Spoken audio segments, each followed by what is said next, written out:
আমার মনে হলো এই বিষয়টা নিয়ে সোশ্যাল মিডিয়াতে বলা উচিত। কি মারা গলার আওয়াজটা একদম পাল্টে গিয়ে সালটে গেছে। যেহেতু আমার কাছে অনেকগুলো ফোন এসছে, আচ্ছা তারপর ফোন করে কি বলছে? তাই ব্যাপারটা ক্লিয়ার করা উচিত বলে আমি মনে করি।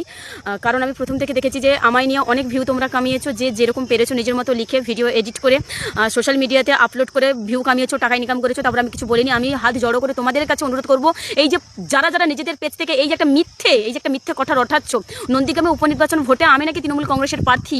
আবে আমরা কথা বলছিলাম, তুই তো নিজে বলছিলি। তুই আরো একটা ভিডিওতে বলছিলি না যে মানে আমার যতদিন জীবন আছে ততদিন আমি তৃণমূলের পা চাটবো, এটা চাটবো, সেটা চাটবো, গাঁটাও চাটবি। এটা বলে যে তোমরা ভাইরাল করছো, কেন করছো এটা? পাগল চুদা, তোর কি মাথা ছিঁড়েছে নাকি? কেন করছো এটা? তাহলে তুই কি গান মারতে বলছিলি যে এ নামে বাজে ভাষা তুই বলবি, তারপর আমরা তোর নামে যদি প্রতিবাদ করি তাহলে সেটা হচ্ছে দোষ। ভিউ কামাচ্ছি, তুইও তো ভিউ কামাচ্ছিস বিজেপির গুণগান গাইয়ে মিথ্যা কথা বলে। এরকম কোনো খবর আমার কাছে নেই, আমি সোশ্যাল মিডিয়াতে সবাইকে জানিয়ে দিলাম। আবে লেওড়া চুদা, তাহলে আমরা বলছিলাম নাকি? যদি না তুই বলে থাকিস, সকাল হলে তো ঘর থেকে বেরিয়ে যেতিস, একে ভোট দাও ওকে ভোট দাও। তো দাদু একটা ভিডিও দেখছিলাম, তো দাদুকে বলছি ভোটটা যেমন তৃণমূলকে দিয়ে আসো। হ্যাঁ, আর দাদু বলছে কেন কেন মানে তৃণমূলের 2 নম্বরের ছবিটা আছে। লেওড়া মুখো। যারা আমায় ফোন করে জিজ্ঞাসা করছো, এরকম খবর আমার কাছে কোনো নেই। আর প্রথমত হচ্ছে এটা সম্পূর্ণ ফেক, ভিউ কামানোর জন্য এরকম করছে। যে বা যারা করছে তারা তোমরা জানো যে আমার নাম কামিয়ে তারা ভিউ কামাতে চাইছে। শোনা গো আমার, তুই যেমন কত বড় একদম সেলিব্রিটি, হ্যাঁ মানে সেলিব্রিটি, তোর ভিডিও সত্যি বলছি তো আমার একদম ইচ্ছা নেই যে তোর ভিডিও মানে ফেসবুকে ছাড়বো, কিন্তু ইনস্টাগ্রামে ইউটিউবে একদম ছাড়ার কোনো ইচ্ছা নাই। কিন্তু কি করবি, আর না ছেড়ে যে থাকতে পারছি না, কারণ তোর ওই যে মিথ্যা মানে অপবাদগুলোকে প্রতিবাদ না করাই ঠিক আছে। না যদি আমরা প্রতিবাদ করি তাহলে আমাদেরকে নিজেকেই কেমন লাগছে, মানে হিন্দু বলতেও আমাদেরকে লজ্জা করছে।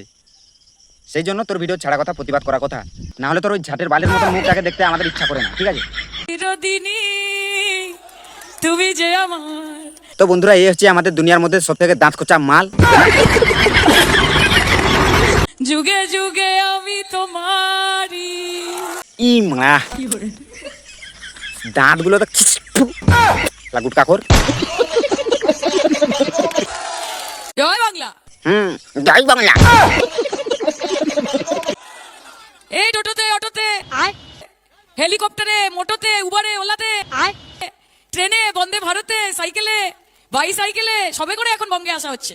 হ্যাঁ, শুধুমাত্র ভোট ভিক্ষা চাইতে সবে করে বঙ্গে আসা হচ্ছে। ভোট এসে গেছে তো। দেখলে আমি বললাম না যে ভোট ভিক্ষা যেতে এসছে এরা। বাত তো সহি হ্যাঁ, শালা এদের নিয়তটা আলাদা। এসে কি বলছে, চিরদিনই তুমি যে আমার, যুগে যুগে আমি তোমারই। আবে ওইটা তোর গলা নাকি একটা শালা বাঁশি মারছে? তোর থেকে তো আমি ভালো গান করবো, দেখবি শুন তাহলে।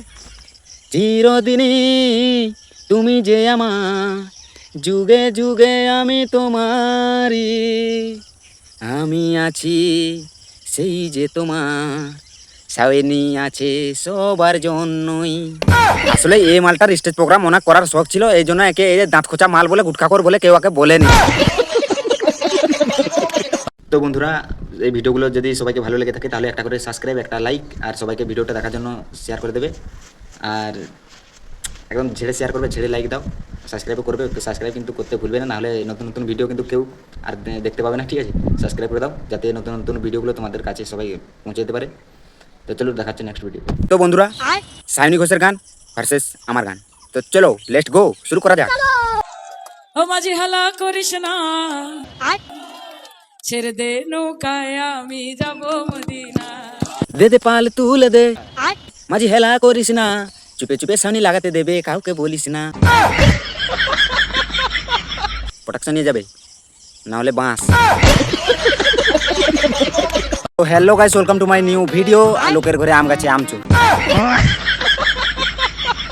যার ঘরে এই আম গাছটা, সে যদি আমার ভিডিওটা দেখছো তাহলে একটা সাবস্ক্রাইব করে দেবে।